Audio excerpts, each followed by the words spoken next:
இப்போது நிறைய யங்ஸ்டர்ஸ் பார்த்திங்கன்னா அக்யூட் அப்டமன் சொல்லுவாங்க.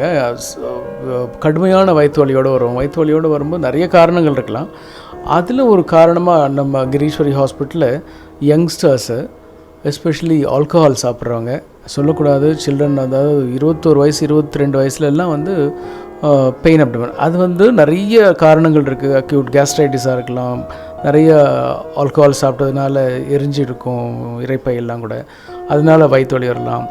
அண்ட் இதெல்லாம் ரூல் அவுட் பண்ணணும். அதெல்லாம் ரூல் அவுட் பண்ணிட்டா கடைசியாக நிறைய பேருக்கு இந்த பேங்க்ரியாஸ், கணையம்ன்ற ஒரு உறுப்பை பற்றி சின்ன வயசில் படித்ததோடு சரி, இந்த கணையமோ பேங்க்ரியாஸை பற்றி படித்ததோடு சரி, அதோடு அப்படியே வில் ஃபர்கெட் இட். ஆனால் அந்த கணையம் எவ்வளோ பெரிய ஆர்கன்னா, அந்த கணையம் மேனேஜிங் த சுகர் லெவல்ஸ். இந்த டயபெட்டிஸ் இன்சிபிடிஸ் அப்படின்னாக்கா அந்த சுகரோட கண்டிஷனை மேனேஜ் பண்ணுறது, சுகரோட லெவல்ஸை மானிட்டர் பண்ணுறது, அதை ஹேண்டில் பண்ணுறது அந்த கணையத்தில் இருக்கிற பீட்டா செல்ஸ் அப்படின்ற ஒரு செல்ஸ் ப்ரொடியூஸ் பண்ணுற இன்சுலின்ற ஒரு ஹார்மோன். இந்த பேங்க்ரியாஸ் ஆகப்பட்டது ஆல்கஹாலிக் பேஷண்ட்ஸில் ஈஸியாக கெட்டு போயிடும். அந்த பேங்க்ரடைட்டிஸ்னு சொல்லுவோம். அந்த கணைய ரணம் இருக்கு இல்லையா, அது கணைய ரணம் ஆறுறதுக்கு ரொம்ப கஷ்டம். அப்படியே ஆறிட்டாலும் திரும்பியும் என்றைக்கோ ஒரு நாள் நாங்கள் ரொம்ப கேர்ஃபுல்லாக வார்ன் பண்ணி தான் அனுப்புவோம். அந்த பேங்க்ரடைட்டிஸ் வர பேஷண்ட்ஸ்லாம் நான் எப்போவுமே சொல்லுவேன், இது ஒரு வயிற்றுக்குள்ளே ஒரு நல்ல பாம்பு இருக்கிற மாதிரி ஒரு கண்டிஷன். பேங்க்ரடைட்டிஸ் ஒன்ஸ் வந்துருச்சுன்னா வயிற்றுக்குள்ளே நல்ல பாம்பு இருக்கிற மாதிரி. நல்ல பாம்புனா எப்போ கொத்தும் எப்படி கொத்தும் தெரியாது. அன்லெஸ் நீங்கள் சீண்டினால் ஒழிய, எதை வச்சு சீண்டுறது, ஆல்கஹால் வச்சு சீண்டினால் உடனே கொத்திடும். அந்த கொத்துறது சாதாரணமாக வராது. செகண்ட் டைம் தேர்ட் டைம்லாம் வரும்போது சிவியர் பேங்க்ரடைட்டிஸ் ஆகும். இன்ஃபேக்ட் நிறைய டைம் பேஷண்ட்ஸ் இறந்து கூட போயிடுவாங்க. அந்தளவுக்கு மோசமான வியாதி இந்த பேங்க்ரடைட்டிஸ். அந்த பேங்க்ரடைட்டிஸ் எப்படிலாம் நம்ம பாதுகாக்கலாம் நான் சொல்ல மாதிரி, பித்தப்பை கற்கள் இருந்ததுன்னா அதில் கூட பேங்க்ரடைட்டிஸ் வரும். அது பேர் கால்ஸ்டோன் பேங்க்ரடைட்டிஸ் சொல்லுவோம்.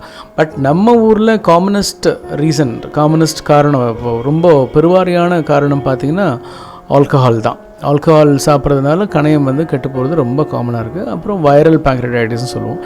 இதெல்லாம் வராமல் இருக்க நம்ம பாதுகாக்கணும், கணையத்தை பாதுகாத்தே ஆகணும் அப்படின்னாக்கா, ஒன்று அந்த கால்ஸ்டோன்ஸ்லாம் இருக்கும்போது, பித்தப்பை கற்கள்லாம் இருக்கும்போது உடனே டாக்டர்கிட்ட ஆப்ரேஷன் பண்ணி, அந்த laparoscopic operation again laparoscopic operation பண்ணி இந்த கால்ஸ்டோன்ஸ் பித்தப்பையோடு எடுத்துறது நல்லது. அதுக்கப்புறம் ஆல்கஹால் சாப்பிடக்கூடாது. அது எல்லா டாக்டருமே சொல்லுவோம், எல்லாருமே சொல்கிறாங்க, பக்கத்தில் இருக்க எல்லாருமே சொல்கிறாங்க ஆல்கஹால் சாப்பிடக்கூடாது. வைரல் பேங்க்ரடைட்டிஸ் அது நம்ம பெருசாக ஒன்றும் பாதுகாக்க முடியாது. அண்ட் இதே மாதிரி ரெக்கரண்ட் பேங்க்ரடைட்டிஸ் ஒரு கண்டிஷன் இருக்குது. திரும்பவும் இந்த மாதிரி ஆல்கஹால் குடிக்கிறவங்க, சாராயம் குடிக்கிறவங்க, மது அருந்தவர்களுக்கு ரெக்கரண்ட் பேங்க்ரடைட்டிஸ்னு பேர். மீண்டும் போவாங்க, ஒரு 6 மாதம் ஃப்ரீயாக இருப்பாங்க, திருப்பியும் உடனே எங்கேயாவது ஒரு பிஞ்ச் ஆல்கஹால் சாப்பிடும்போது அது உடனே திருப்பியும் கணையத்தை அஃபெக்ட் பண்ணும். இப்படி மீண்டும் அஃபெக்ட் பண்ணும்போது என்ன ஆகும், கணையம் கெட்டு போயிட்டு சின்ன கற்கள் உருவாகிடும்.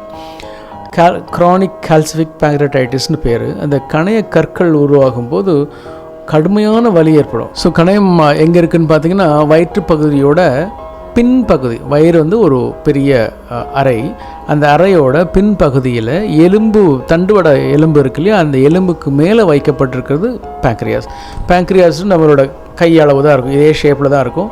இது இஸ் டெய்ல் ஆஃப் பேங்க்ரியாஸ். இது ஹெட் ஆஃப் த பேங்க்ரியாஸ்னு சொல்லுவோம்.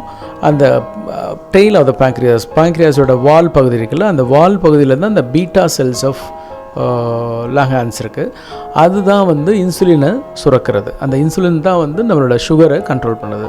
ஸோ குடிச்சு அந்த பேங்க்ரியாஸ் கணையரணம் வரும்பொழுது அதனோட இன்சுலினோட செக்ரீஷன் கம்மியாகிடும், அந்த ஃபங்க்ஷனும் போயிடும். அப்போது பேஷண்ட் சுகர் நிறைய டயபெட்டிக் பேஷண்ட்ஸாக மாறிடுவாங்க. டயபெட்டிக் பேஷண்ட்ஸ் அதனால நிறைய விளைவுகள்லாம் இருக்குது. அந்த க்ரானிக் கால்சிஃபிக் பேங்க்ரடைட்டிஸ் சொல்லிட்டு இருந்தேன் இல்லையா, அதில் கற்கள் உண்டாகும். அந்த பேங்க்ரியாஸ் டக்ட் ஃபுல்லாக கல் சிவியராக வலி இருக்கும். அந்த மாதிரி அந்த கால்சிஃபிக் பேங்க்ரடைட்டிஸ்லேயே மீண்டும் அந்த மாதிரி வரும்போது அதுக்கு என்ன பண்ணணும், அங்கே ஒரு ஆப்ரேஷன் பண்ணுவோம். சிறுகுடலை கொண்டு போயிட்டு அந்த கணைய குழாய் இருக்கு இல்லையா, ட்ரைனேஜ் குழாய், அந்த குழாயோட சிறுகுடலை இணைச்சிட்டு ட்ரைனேஜ் அந்த ட்ரைனேஜ் அந்த கற்களால் பிளாக் பண்ணப்படுகிறது. அதனால தான் பேங்க்ரடைட்டிஸ் வருது.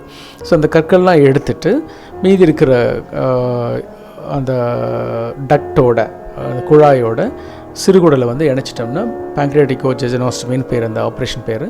அது மாதிரி பண்ணும்பொழுது அந்த பெயின் ரிலீவ் ஆகும். அந்த கணையத்தினோட சுரப்பிகளும் வந்து மீண்டும் ஓரளவுக்கு இயங்க வாய்ப்புகள் உள்ளது. பட் அந்த பழைய நிலைமைக்கு போக முடியாது. அட்லீஸ்ட் ஒரு 50% வந்து நல்ல ரெக்கவரி வரும் பேங்க்ரியாடைட்டிஸில். ஸோ அதனால் நம்ம ஹாஸ்பிட்டலில் கிரீஸ்வரி ஹாஸ்பிட்டலில் வந்து பேங்க்ரியாடைட்டிஸ் வந்து ஐசியூவில் எவ்வளோ பேஷண்ட்ஸ் வந்து சேவ் பண்ணி அமைச்சிருக்கிறோம். we also have some negative effects like ஒரு பெரியவர் வந்து வயசானவர், அவருக்கு கேல்ஸ்டோன் பேங்க்ரியாடைட்டிஸ். அதே மாதிரி டோட்டலி ஆல்கஹாலில் சாப்பிடவே மாட்டார், அருந்தவே மாட்டார். அவருக்கெல்லாம் கூட இந்த பேங்க்ரியாடைட்டிஸ் வந்திருக்கு. அவர் வந்து காப்பாற்ற முடியல. பிகாஸ் அவர் வந்ததே ரொம்ப லேட்டாக வந்துட்டார். லேட்டானா நெக்ரோடைசிங் பேங்க்ரியாடைட்டிஸ்னு சொல்லுவாங்க. அது ஒரு கண்டிஷன். அந்த பேங்க்ரியாஸ் ஃபுல்லாகவே அழுகி எல்லாமே கருப்பாக தீஞ்சு போன மாதிரி ஒரு கண்டிஷன் வரும். அந்த கண்டிஷனில் வந்து பேங்க்ரியாடைட்டிஸ் நம்ம ரிவைவ் பண்ணவே முடியாது, திரும்பியும் வந்து காப்பாற்றவே முடியாது. அதெல்லாம் அவருக்கு ஆப்ரேஷன் பண்ணியும் பிரயோஜனம் இல்லை, இறந்து போயிட்டார். அந்த மாதிரி இந்த கணையத்தை வந்து பாதுகாப்பாக வைக்க வேண்டியது கடவுள் வந்து ஏற்கனவே அந்த வயிற்றுக்குள்ளே பாதுகாப்பாக தான் வச்சுருக்கிறாரு. அதை வந்து எக்ஸ்டர்னல் ஃபோர்ஸ்லாம் அஃபெக்ட் பண்ணக்கூடாதுன்னு சொல்லலாம். பின்பகுதியில் எலும்பு தண்டுவடத்தையும் முன்பகுதியில் அவ்வளோ ஆர்கனையும் வச்சுருக்கிறாரு. அதையும் தாண்டி நம்ம வந்து அதை ரிப்பேர் பண்ணிகிட்ருக்குறோம். ஆல்கஹால் சாப்பிட்றது, சரியான வகையில் அந்த பித்தப்பை கற்கள்லாம் வந்தாக்கா வந்து போய் டாக்டர் பார்க்காம இருக்குது, அந்த மாதிரி அதெல்லாம் தான் காரணம். ஸோ அதனால் இப்போ இருக்கிற ப்ரிவாலன்ஸில் பார்த்திங்கன்னா ஆல்கஹாலிசம் வந்து ரொம்ப காமனாக இருக்குது. சின்ன குழந்தைகள்லாம் கூட குடிக்க ஆரம்பிச்சிருக்காங்க. நிறைய இந்த மீடியாக்களில் பார்த்துருப்பீங்க நீங்கள்.